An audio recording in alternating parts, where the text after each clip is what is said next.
400 वर्षापूर्वी माझ्या नाथांना कळलं होतं. वा, किती वर्षापूर्वी?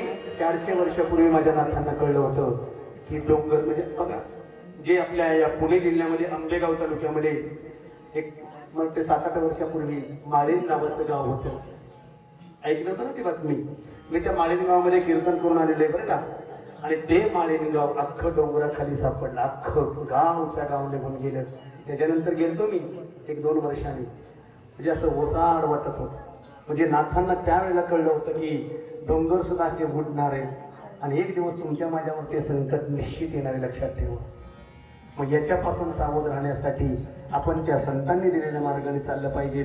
संतांनी दाखवलेला मार्ग आहे, आपल्या गुरुने दाखवलेला मार्ग आहे, त्या मार्गाने आपण गेल्यानंतर निश्चित आपण त्या देवापर्यंत जाऊ. एक दिवस देहाने प्रत्येकाला जाणे.